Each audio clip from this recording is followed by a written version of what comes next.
አብርሽና ሄርሜላ አብሮ አደሩ። የማይታመን ነገር።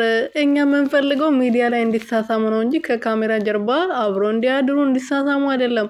እውነተኛ ፍቅር ከሆነ እውነት አብራም ያፈቅራት ከሆነ ሚዲያ ላይ መሳሳም አለባቸው። ልክ ሩትዬ ስስማት እንደነበረ ማለት ነው። እንግዲህ ትላንት የመዳም ቅመሞችዬ የፈረደባቸው አንዳንድ ያልገባቸው ህይወት ያልገባቸው የኢትዮጵያ ኑሮ ውድነት ያልገባቸው ዘይት ስንት ሺህ እንደገባ ያልገባቸው እንግዲህ ለሄርሜላና ለአብርሽ ልብስ ገዝቶ ሲልኩ ነበረና አረ እናንተ ተው ግን ተው።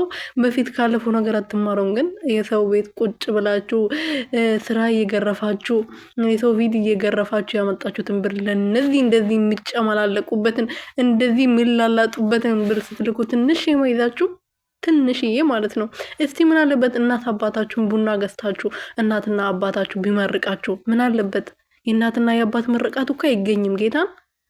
እናንተ ግን እኔ እንጂ አላቅም። እንግዲህ የእነሱ ቤተሰቦች ናቸው ሱፉን ቀሚሱን የገዙት ማለት ነው። ያው ልብሱን አንድ ትላንት ቀሚስና ሱፍ ገዝቶ ነበረ አብርሃም።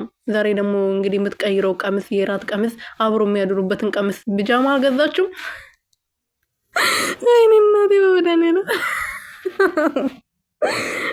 ራሴ መቆጣጠር ነበር እና ቢጃማ አልገዛችሁም? ሌሎች ነገሮችም አሉ የሚለበሱ ነገሮች። ስም አልጠራም እዚህ ጋር ነውር ነው። ሰላም ቤተሰብ እንዴት ናችሁ? ደህና ናችሁ ወይ? እኔ ያለው እግዚአብሔር ይመስገን። በያላችሁበት ሰላማችሁ ብዝት ትርፍርፍ ይበልልኝ የኔ ውድና ወርቅ የሆናችሁ ቤተሰቦቼ።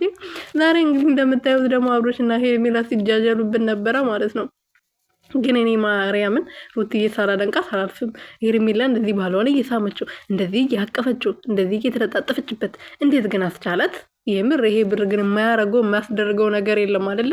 ለነገሩ ሰው ይገላል እኮ ለብር ብሎ አይደለ እንዴ?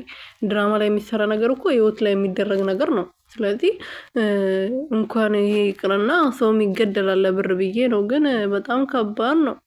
አይታችሁታል ግን በደንብ አድርጋችሁ እንዴት ሲያላልጣችሁ እንደነበረ ሄርሜላ እንዴት ሲያረጋት ነበረ። በግድ ነው ደግሞ ያነሳት ማለት ነው። ሲያነሳት ጌታን